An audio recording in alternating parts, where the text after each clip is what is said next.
Deus, irmãos, maravilhoso estar na presença do Senhor, não é verdade? Glórias ao Senhor, bendito seja o Senhor. Que a graça e a paz do nosso Deus seja com a sua vida hoje e para todo sempre, amém? Glória a Deus, queridos, estamos felizes. Nesse dia, nessa manhã, nós damos início à nova série de mensagens, a série de mensagens chamada De Dentro para Fora. Já estava sendo divulgada pela comunicação da igreja, e nessa manhã eu tenho o privilégio de dar o start nessa série, ministrando a primeira mensagem, e nós teremos ao total 8 mensagens, irmãos. Será uma série bênção, amém? Então não perca nada, fique ligado em todos os sermões dessa série. Com certeza a comunicação vai montar uma playlist no nosso canal do YouTube, tá? Se você tiver alguma dúvida, você pode ir lá acessar. Diante de tudo que vai ser ministrado aqui, que você possa ter tempo depois para meditar, porque o sermão ele não acaba no final do culto. Na realidade, ele começa para nós no final desse culto, porque é a partir desse momento que nós vamos colocar em prática aquilo que o Senhor falou para cada um de nós, amém? E essa série, queridos, ela está totalmente conectada com o tema do nosso ano. Na verdade, 2023 é o ano da... Não ouvi. É o ano da transformação. Glória a Deus.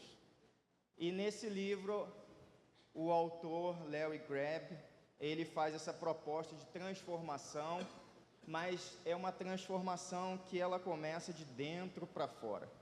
O autor desse livro, ele é um americano, já foi diretor de seminário, de faculdade de teologia, já foi professor de teologia na área de aconselhamento bíblico, e é um homem que ele é PhD em psicologia clínica, então é um homem que, além de ter o conhecimento humano, da psicologia, ele, além disso, ele é um homem devoto a Deus, é um homem cheio da graça do Senhor, e a gente percebe isso quando a gente lê o livro dele. Então, se você quiser também se aprofundar, eu recomendo, quiser e puder ler esse livro, Transformados de Dentro para Fora, Larry Crabb, da editora Betânia. A editora Betânia é uma editora muito boa. Aliás, fazendo um parênteses aqui, um comentário, eu nunca li nenhum livro da editora Betânia que fosse ruim. Então, recomendo a leitura, amém? Então, convido vocês agora, nessa manhã, a abrir a palavra do Senhor no Evangelho de Marcos, no capítulo 7, a partir do verso 14. Marcos, capítulo 7, a partir do verso de número 14.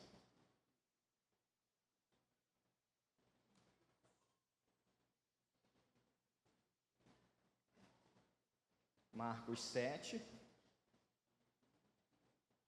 a partir do verso 14, a nossa leitura será até o verso de número 23.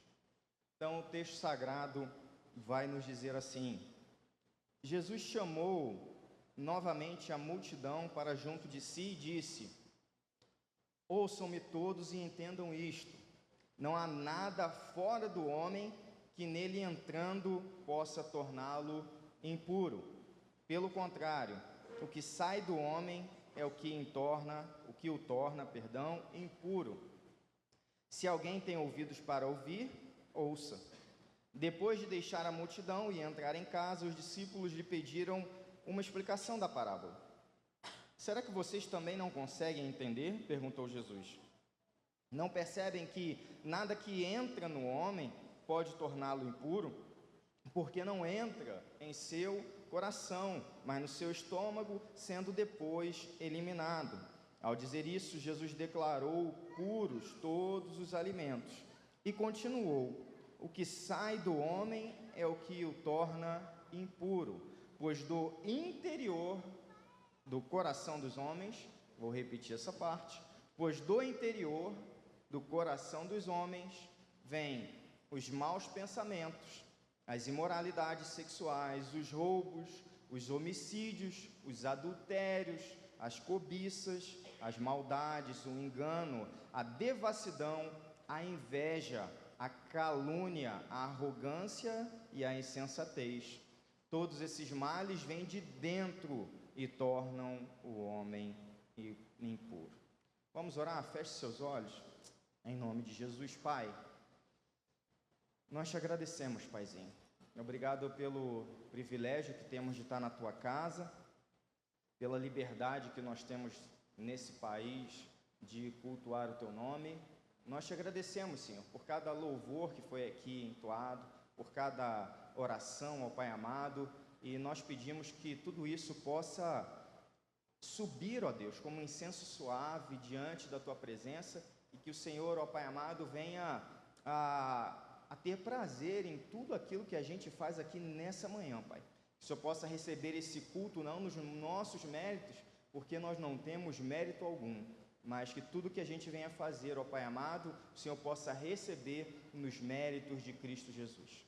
E esse momento, Pai, é um momento da palavra, é o momento onde nós queremos ouvir a Tua voz. Pai, eu tenho certeza que ninguém aqui nesse lugar saiu da sua casa para ouvir palavra humana, mas sim para ouvir a doce voz do Espírito Santo. Então eu te peço, Espírito Santo de Deus, fala ao nosso coração.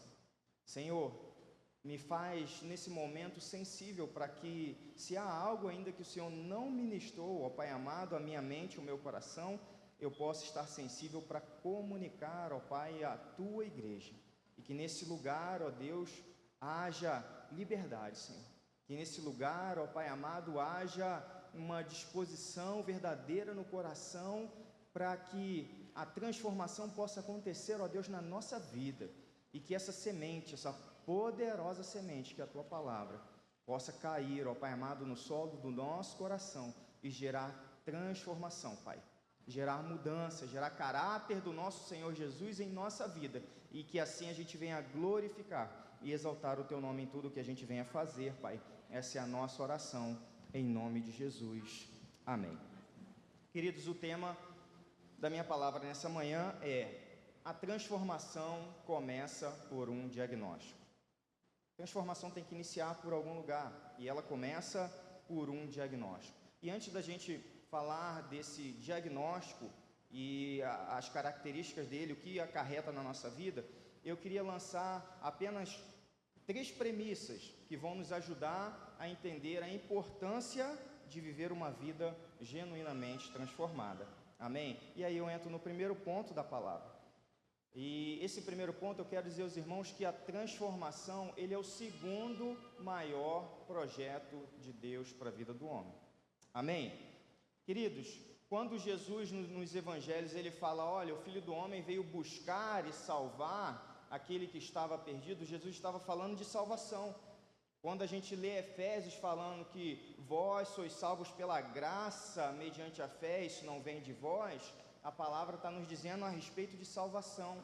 Quando Paulo fala a Timóteo, olha Timóteo, esta afirmação é fiel e digna de toda aceitação. Cristo Jesus veio ao mundo para salvar os pecadores. Aí ele conclui, né? Dos quais eu sou o pior. Ou seja, é a palavra falando de salvação. Romanos vai dizer que se você confessar com a boca que Jesus é o Senhor e em seu coração crer que Deus o ressuscitou dentre os mortos, será salvo. Salvação. O versículo que a gente mais conhece, né?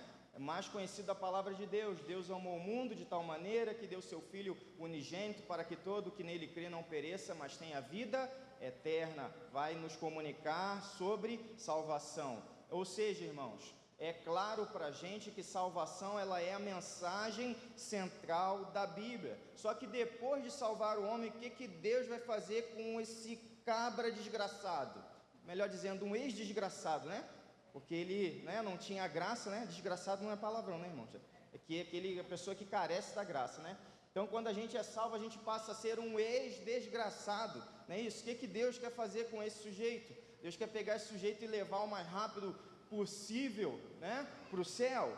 Às vezes pode ser, irmãos, mas o que a gente repara, via de regra, que não é assim que acontece. Deus quer o quê? Transformar a vida dessa pessoa. Então, por isso que eu estou dizendo para vocês que nesse ponto, a transformação é o segundo maior projeto de Deus para a minha vida e para a sua vida. Ou seja, deve ser o projeto para você que nessa manhã está sentado, para você que já é salvo em Cristo Jesus, deve ser o projeto que você deve colocar mais das suas energias. O que você precisa fazer com mais afinco, com mais dedicação, não é a sua questão profissional, não é a sua questão financeira, a família é importante, mas em primeiro lugar, você deve a cada manhã levantar e dizer: Senhor, hoje eu quero viver uma vida transformada. Você deve levantar e dizer: Senhor, hoje eu quero viver uma vida diferente. Senhor, hoje me ajuda pela Tua graça a viver uma vida, a manifestar um caráter semelhante ao do Teu Filho, ao nosso Senhor Jesus Cristo.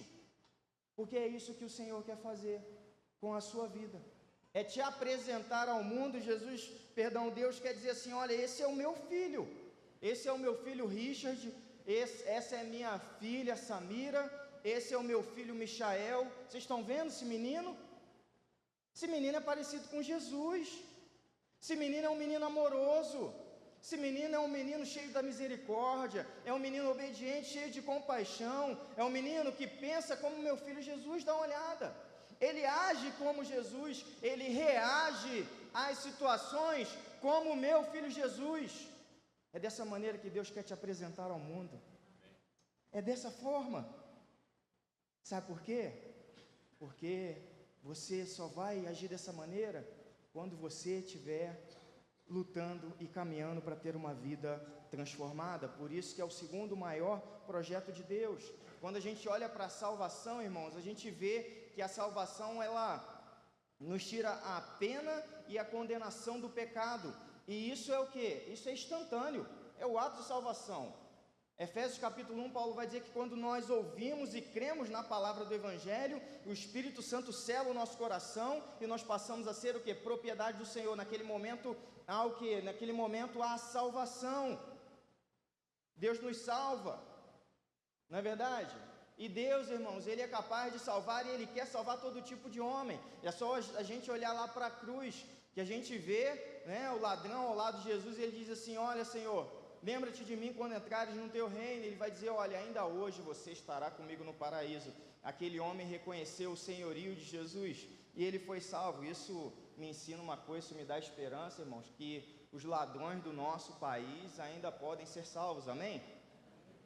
Né? Principalmente aquela turma lá de Brasília. Então, tomar cuidado para não, né, o YouTube não cortar, né? Mas tem essa turma em todo lugar, né, irmãos? Só que tem uns lugares do Brasil assim que a gente percebe que, né, a porcentagem é um pouco maior. Então Deus quer salvar, irmãos. Deus salva todo tipo de pessoa. Só que nós somos livres da pena e da condenação do pecado. Só que o poder, a influência do pecado ainda permanece na nossa vida. Faz parte isso da nossa natureza pecaminosa. Isso não vai, irmãos, desaparecer da noite para o dia. Não vai mudar, essa realidade não vai ser mudada instantaneamente como na salvação. E aí eu entro no segundo ponto, que a transformação, ela é um processo. Não acontece da noite para o dia, mas ela se inicia após a salvação e deve continuar. Quando eu digo deve continuar, porque é o desejo de Deus para a sua vida. Inclusive há uma promessa lá em Filipenses capítulo 1, verso 6, que diz que aquele que começou a boa obra vai completá-la, amém? Que boa obra é essa, irmãos, que Deus começou na nossa vida? A salvação. E quando o apóstolo Paulo fala vai completá-la, o que ele está nos dando a ideia? É um processo. E esse processo vai ser finalizado, esse processo vai ser terminado no dia de Cristo Jesus, ou seja, até a volta do nosso Senhor, ou até a nossa ida para junto dele, amém? É assim que funciona. Ou seja, transformação, irmãos, teologicamente nós chamamos de santificação, ela deve acontecer de forma contínua e ininterrupta na nossa vida, até o nosso encontro com o Senhor.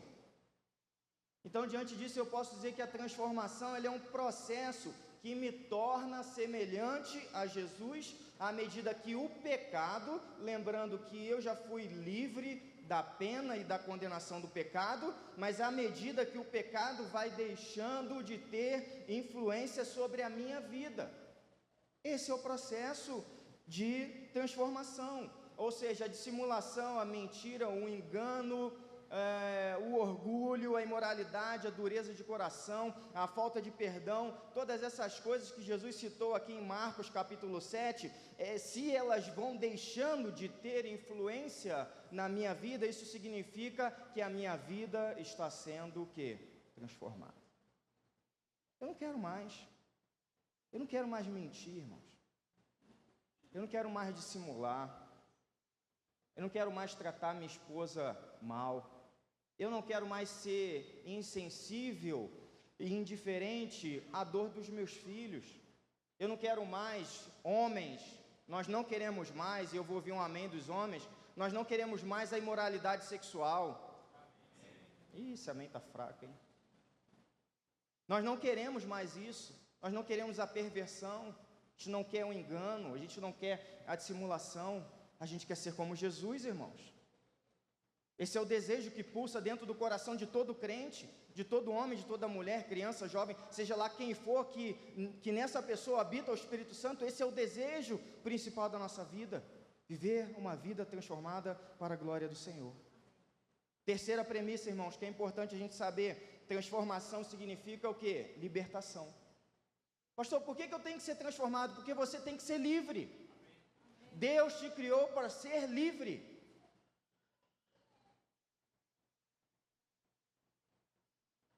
Se eu me transformo à medida que o pecado diminui a sua influência na minha vida, sobre mim, eu também posso dizer que à medida que eu me transformo, eu me torno livre.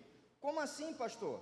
Qual é essa lógica? Simples. João capítulo 8. Em verdade vos digo, Jesus dizendo, todo que comete pecado é escravo do pecado. Vou repetir, você que vive nessa vida de pecado, miserável. Você que comete pecado, você está sendo escravo do pecado. Você não pode ver, mas há uma corrente, há grilhões na sua alma e você vive preso, deixando de experimentar aquilo que o Senhor tem de melhor para a sua vida.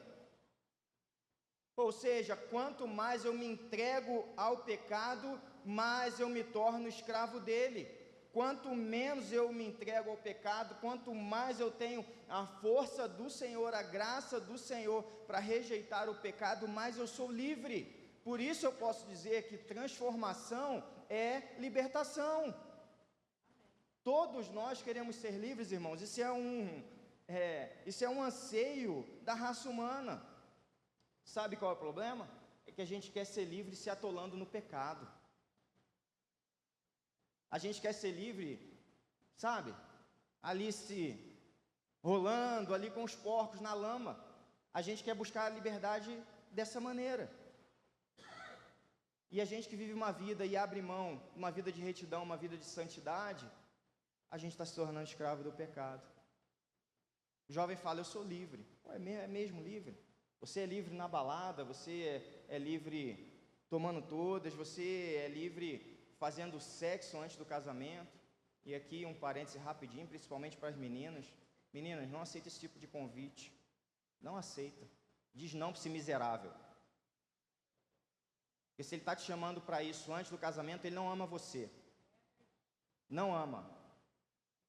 Talvez você tenha cedido por falta de um amor lá no passado dos pais, por falta de toda a proteção emocional que toda criança tem que ter, e principalmente a menina, e você vai e diz sim. Ah, não, ele me ama, ele vai casar comigo. Aqui, ó, vai casar com você, ó. Vai casar com você.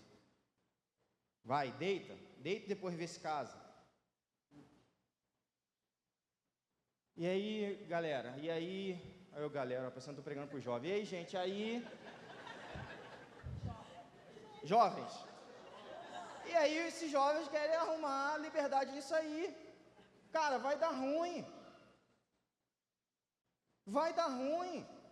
Cara, e a gente orienta, e a gente fala. E fala uma vez, e fala segunda, e fala no domingo, e fala no outro domingo, e parece que entra num ouvido e sai pelo outro. E aí, vai vivendo essa liberdade. Vai vivendo. E aí depois tenta sair dela. E aí me chama para dizer como é que foi. Não, pastor, é de boa. eu só aquele rastrozinho ali de cocaína ali, fiz assim de boa, depois eu saí tranquilo, foi só aquela experiência mesmo e deu certo.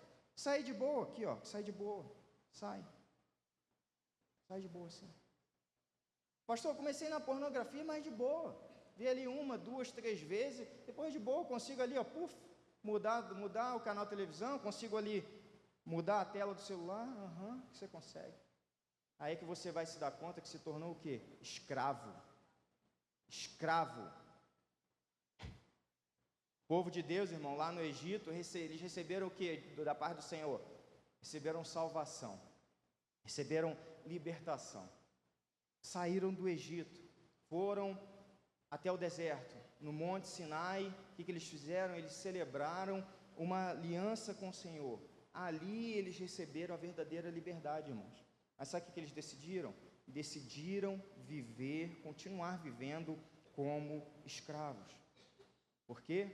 Porque decidiram se entregar ao pecado, à murmuração, à ingratidão, à incredulidade, à idolatria. Qual foi o desfecho disso, irmãos? Morte. Morreram no deserto. Sabe por que morreram no deserto? Porque o salário do pecado é a morte. Esse é o salário do pecado. Entraram em Canaã, aquela descendência não. Os filhos sim, com exceção de Josué e Caleb, que decidiram ter uma postura diferente. E aí a gente vai lá no apóstolo Paulo, ele escrevendo a 1 Coríntios, ele vai nos alertar sobre isso. Não precisa abrir. 1 Coríntios capítulo 10. Todos esses pecados aqui que eu citei, a murmuração, ingratidão, incredulidade, a idolatria, tudo isso Paulo menciona lá, nesse capítulo de 1 Coríntios. E aí ele vai concluir dizendo assim: essas coisas, elas aconteceram a eles como exemplo e foram escritas para a advertência nossa. Aí vem um Zé Ruela da vida, o Antigo Testamento não serve para nada, sei o quê. Não serve? O apóstolo está dizendo, olha lá para trás, olha lá, como que não serve? Por que a gente não pode aprender com os erros das pessoas? Será que a gente vai continuar vivendo e só vai aprender depois que a gente quebra a cara? O que Paulo está falando é isso, olha lá para o passado. Olha lá, porque Deus quis uma vida transformada, Deus quis liberdade para o povo, mas só que eles não aceitaram, e aí morreram no deserto. Deixa eu falar uma coisa para você, você é filho, posso ouvir um amém? Vou repetir, você é filho, e filho foi salvo para ser livre. Você foi salvo, resgatado, regenerado, redimido, perdoado, adotado e liberto para ser livre. Livre. Cara, por quê? Porque as amarras. Não é isso que Deus tem para você. Deus te fez livre do pecado, livre da culpa, livre das emoções negativas do seu passado que te aprisionam. Deus te fez livre para andar e viver em retidão e em santidade. Mas pastor, isso é muito bonito. Pastor, isso é muito legal, mas eu não consigo viver isso. Eu não vivo de glória em glória. Pastor, eu vivo de fracasso em fracasso. Na verdade, talvez você possa estar pensando nisso. Eu vivo cansado, eu vivo decepcionado, frustrado. Pastor, eu tenho uma vida, vou confessar, eu tenho uma vida medíocre. Calma, calma. Deus vai te ajudar. Ele é o mais interessado nesse processo. Amém, irmãos? Ele é o mais interessado. Só basta você o quê? Aceitar fazer parte desse processo. E como? Como ele se dá? Como se ele se inicia? Ele se inicia com um diagnóstico. E esse é o tema central da minha palavra. É o diagnóstico que dá início ao processo. Quando você está doente, o que você faz? Né? Você vai ao médico, né? Via de regra é isso que a gente, é dessa forma que a gente procede. O médico, ele não sai receitando de qualquer maneira medicamento, fala assim, ó, toma isso aí, vai embora, né? Tá tudo resolvido. Bom, se é assim não deveria, né? Por que ele faz antes? Ele faz o quê? Exames, se for necessário, e dá o quê? Dá um diagnóstico. E para Deus transformar a nossa vida, irmãos, Ele também vai dar um diagnóstico de como nós estamos. É simples. Esse diagnóstico, irmãos, é o exame interior, é o exame que nós fazemos juntamente com o Senhor e com a ajuda também de outros irmãos que vão dizer como anda a nossa vida interior. De onde vem a nossa maldade? O Senhor disse no texto base, Marcos capítulo 7, vem de onde? Vem do nosso coração, irmãos. Então, o que Deus quer fazer com a gente é um raio-x de alma, para a gente poder enxergar com clareza o que tem dentro de nós. Irmãos, isso não vai ser tão simples. Por quê? E aí eu vou dar os motivos. Próximo ponto, porque quando Deus apresentar um diagnóstico, isso vai exigir que a gente saia da zona de conforto, irmãos. A zona de conforto nos dá a ilusão que está tudo bem.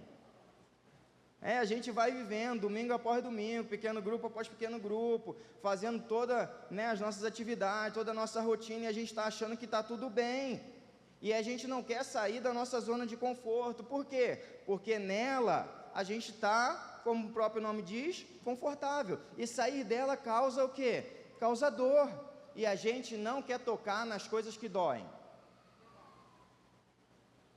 Experimenta conversar com alguém que tem alguma mágoa, algum ressentimento, e experimenta tocar naquele assunto que causa dor, para você vai ver como que a pessoa vai ficar. Ela vai ficar arredia, ela vai ficar irritada, ela vai se autoproteger, ela vai se fechar. Por quê? Porque dói, irmãos. Só que para a gente ser transformado, existem coisas na sua vida que precisam ser tratadas. E nesse momento eu tenho certeza que o Espírito Santo já está particularizando a mensagem para cada um de vocês, e já está começando já a trazer à mente as coisas que precisam mudar, e você sabe, precisa mudar.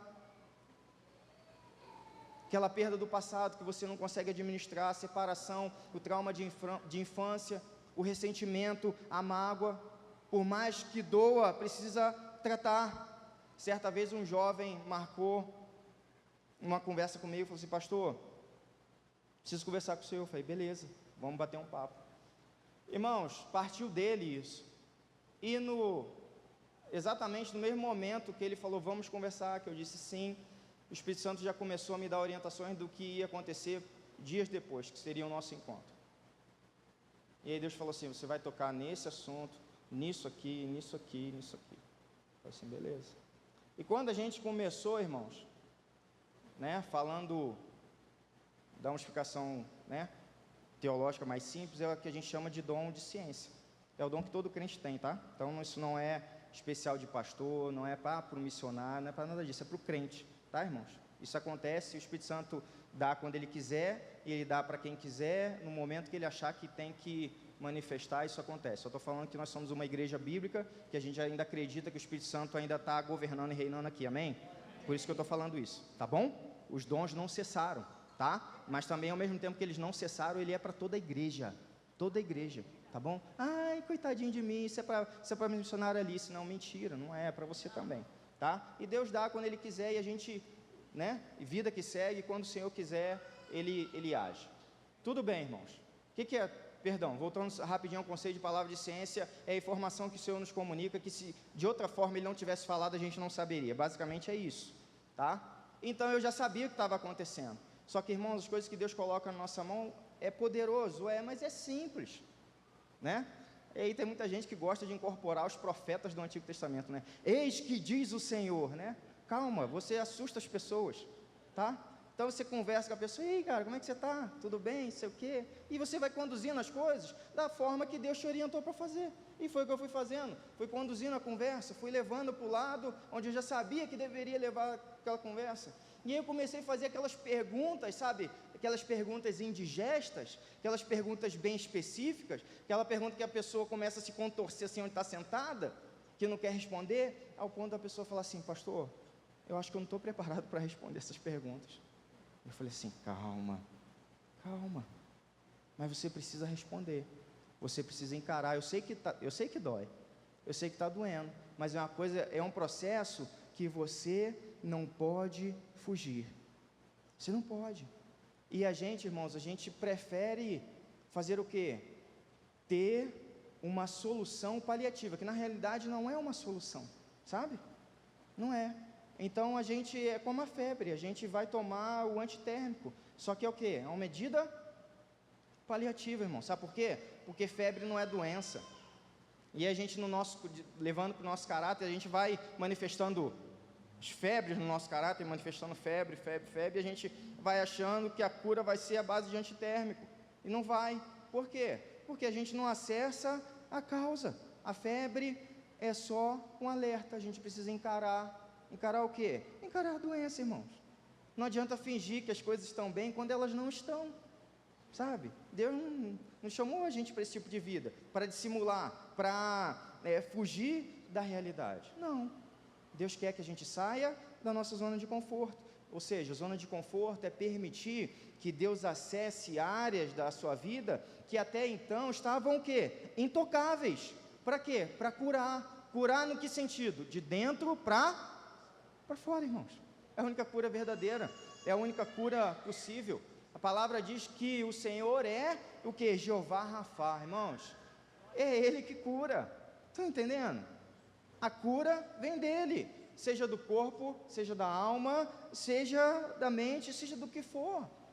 A medicina ajuda bastante, a medicina tem muitos recursos, mas nós servimos ao médico dos médicos. É disso que a gente não pode esquecer. E Ele, irmãos, tem o poder para curar. E curar por completo. Ao ponto de você olhar para aquela área, você não vê mais uma ferida que vai te causar dor. Você vê uma cicatriz. Você fala assim, Senhor, isso aqui está sarado. É uma cicatriz. Não dói mais. Só que o Senhor não vai fazer isso sem a sua permissão. Sabe por quê? Porque Jesus, irmãos, Ele é um gentleman. Ele não mete o pé na porta e invade. Satanás é que veio para roubar, para matar e para destruir. O Senhor não, Ele é aquele que, eis que estou à porta e bato. Se alguém ouvir a minha voz, me permitir entrar, eu entrarei e cearei com ele e ele comigo. Você precisa permitir. Permita que o Senhor inicie um belo processo de transformação na sua vida, por mais que ele seja um pouco doloroso. Amém? Próximo ponto.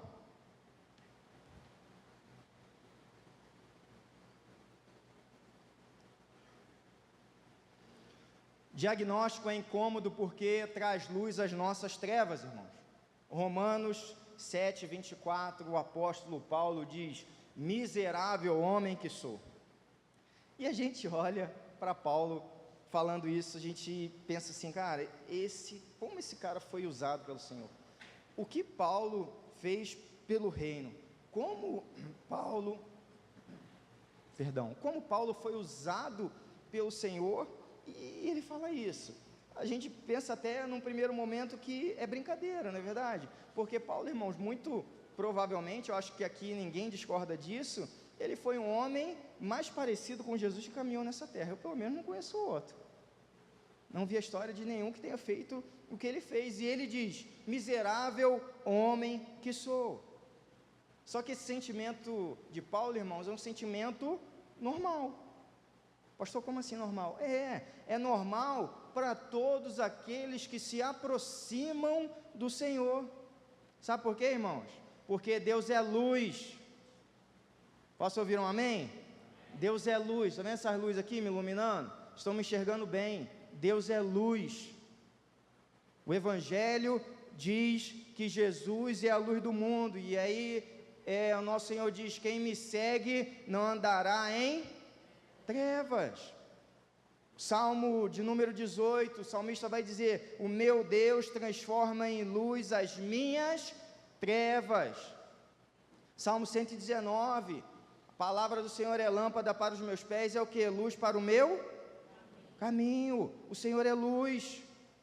O Senhor não quer você caminhando na escuridão, amém? Então, irmãos, quando eu me aproximo do Senhor, Ele vai lançar luz sobre a minha alma, Ele vai lançar luz sobre o meu interior.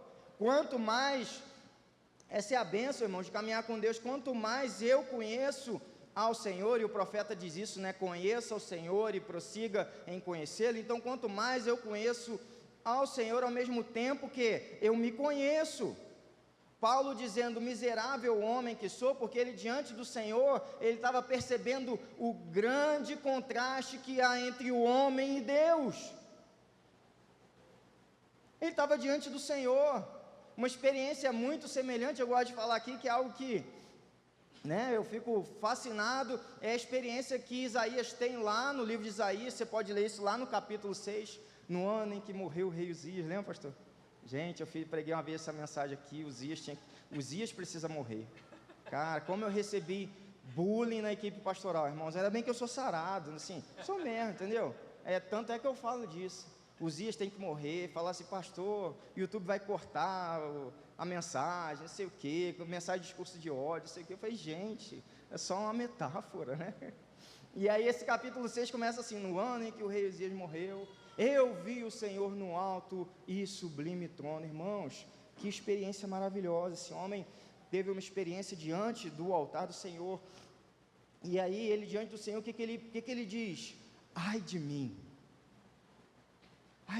porque eu sou um homem de lábios impuros. Está vendo como o Senhor revelou? Você está vendo como Deus lançou luz sobre a vida dele? Eu sou um homem de lábios impuros, e logo confessando o seu pecado, e eu vivo no meio de um povo de impuros lábios.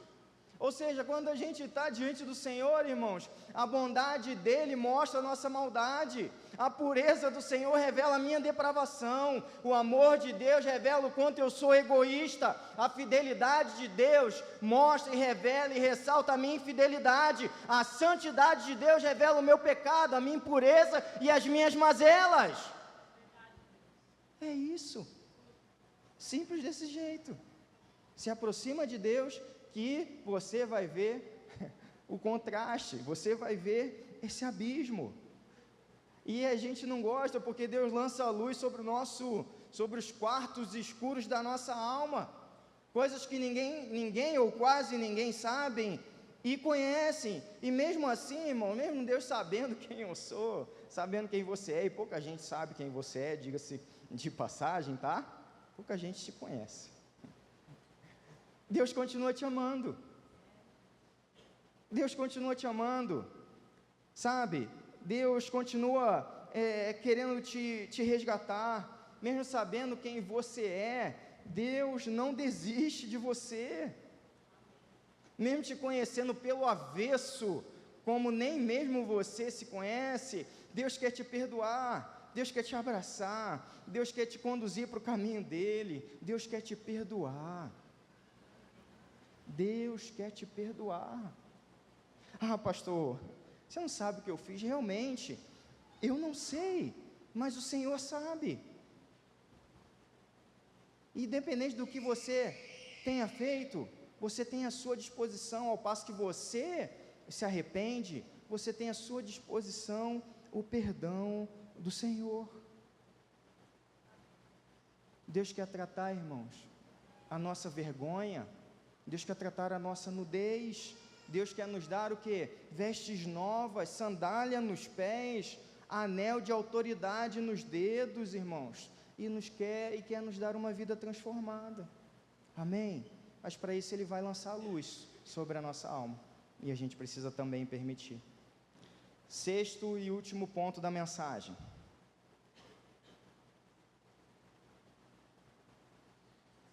o diagnóstico do Senhor, irmãos, Ele vai revelar a nossa religiosidade. Certa vez o nosso Senhor disse para os fariseus: olha, vocês me honram com os lábios, mas o coração de vocês está longe de mim. Então, basicamente, irmãos, a religiosidade, ela se resume em estar no meio cristão, mas ter o coração longe do Senhor. Basicamente, a essência da religiosidade é essa. A religiosidade, ela nos engana, porque ela vai fazer nos achar, ela nos dá a ilusão de que nós temos um verdadeiro relacionamento com Deus, mas quando de fato nós não temos. Nós vivemos uma vida de aparência, uma vida de fachada, tá? Eu não quero ser simplista ao explicar aqui religiosidade, mas ela basicamente ela vai se resumir em pode ou não pode. Então, se a sua cabeça está muito nessas duas coisas, posso ou não posso? Isso ou aquilo, né? Posso ouvir ou não posso? Posso assistir ou não posso? Visto isso aqui ou não visto? Vou em tal lugar ou não vou? Se a sua cabeça está pode ou não pode, provavelmente você está vivendo uma religiosidade, porque ela é voltada a um fazer ou não fazer exterior. E aí qual é o resultado disso? Se eu faço o que eu acho que pode ser feito, Deus me ama, Deus me abençoa, Deus me leva para o céu. Se eu faço o que não pode, eu já começo a sentir a rejeição. Deus me rejeita, Deus me amaldiçoa, eu vou para o inferno. Ou seja, isso é religiosidade. Não é, irmãos, um relacionamento com base no amor, na entrega e na renúncia. É um código moral, é um conjunto de regras. Como se Deus fosse um robô em que onde eu, sabendo os botões certos de apertar, e na hora certa eu vou ter a bênção ou a maldição da parte de Deus. Dízimo. O camarada dá dízimo, porque ele tem medo, ele fala assim, cara, se eu não der dízimo, imagina se Deus solta o Satanás atrás de mim. E aí sai me comendo tudo, que nem fez lá com Jó, com os filhos, destruiu tudo. Deixa eu dizimar. Medo, irmãos. Medo. E a gente trabalha com os nossos filhos, com as nossas crianças dessa maneira, em cima da ameaça e do medo.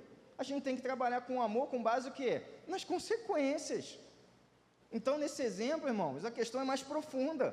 Por quê? Porque aponta a condição de um coração que mesquinho, ingrato, egoísta. Um coração que ainda não enxergou tudo que Jesus fez por nós no Calvário. E ainda não conseguiu perceber que 10%, irmãos, é nada.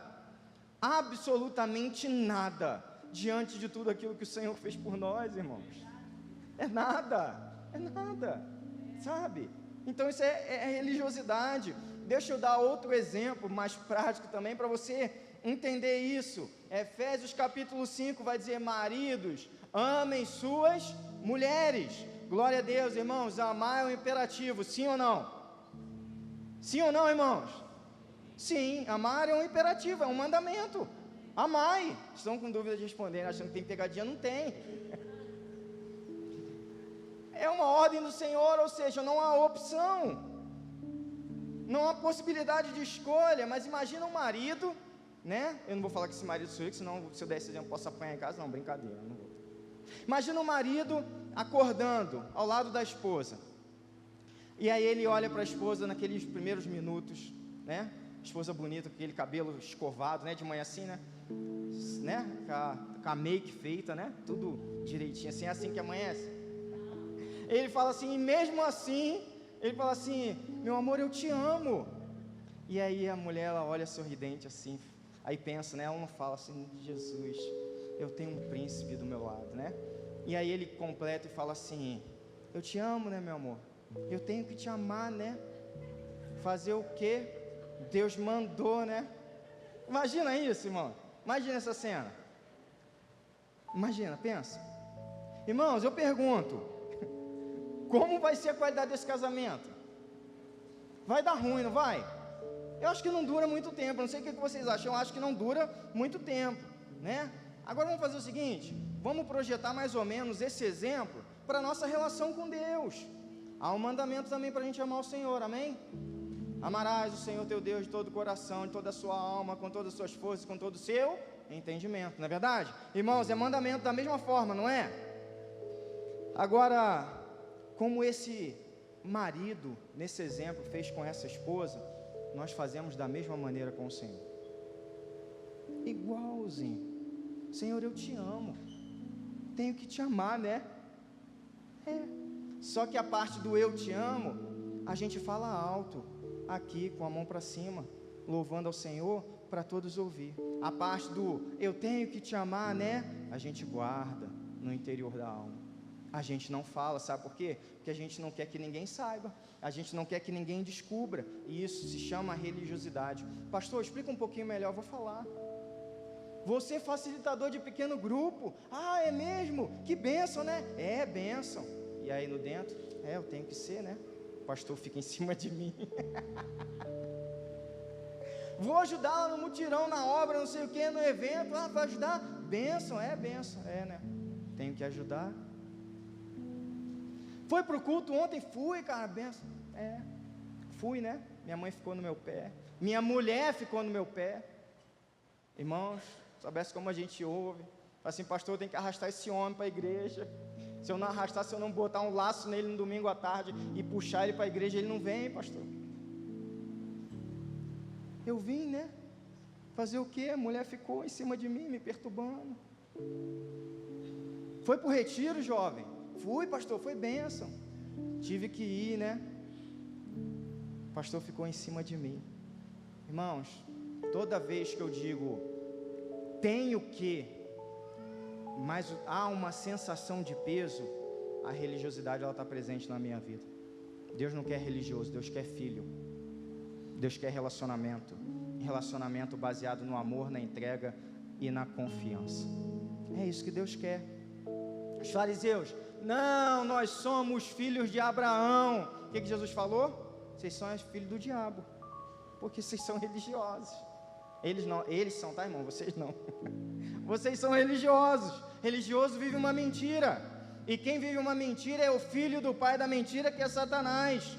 Ou seja, Deus me dá sim um mandamento, irmãos, para ser cumprido, mas não com senso de obrigação ou com peso, mas com leveza, com prazer e com alegria.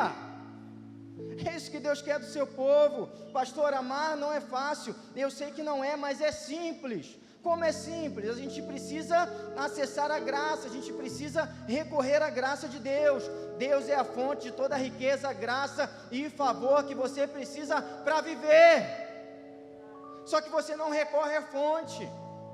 Você cava, não vou dar spoiler para próximas mensagens, você cava a cisterna rota, cisterna vazia.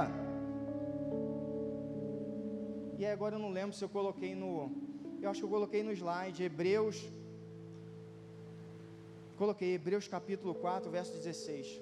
Coloquei para que você realmente preste atenção nesse verso. E aí com ele eu encerro a minha mensagem. Está vendo, irmãos?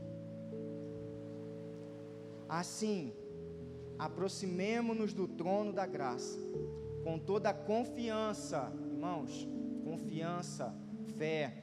Não acho que aquele que se aproxima do Senhor duvidando vai receber algo do Senhor. A palavra diz, então com fé, a fim de recebermos misericórdia e encontrarmos o quê? Graça, irmãos. Graça que nos ajude no momento de necessidade. Qual é o momento de necessidade que você está passando? O que você precisa vencer? Qual é a luta? Qual é o desafio? Qual é? Você tem graça. Você tem graça disponível, irmãos. Graça, é só acessar. É só acessar o Pai. É só chegar diante do trono, irmãos. Você tem o trono. E você não precisa fazer como Esther, orar e jejuar, para depois ir pensando se o rei vai te dar permissão de falar. Não, você pode se apresentar diante do rei quando você quiser, a qualquer instante, a qualquer tempo, em qualquer situação. Você tem o trono da graça disponível para você. Deus é maravilhoso, irmãos. Deus é maravilhoso porque há um mandamento, sim, tá, irmãos? Amar é um mandamento, mas ao mesmo tempo que Deus nos dá o mandamento, Ele nos dá a capacidade para cumprir o mandamento através da graça, irmãos. Graça é o favor de Deus, é o favor de Deus que nós temos e não merecemos. Coloque-se em pé no seu lugar em nome de Jesus.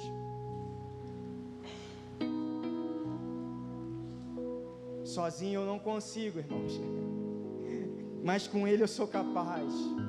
Pela graça eu sou capaz, porque eu posso todas as coisas naquele que me... Eu posso todas as coisas naquele que me... É a graça que te fortalece, e você não paga nada para acessá-la. Sabe por quê? Porque um dia alguém já pagou. Jesus Cristo, o teu Senhor.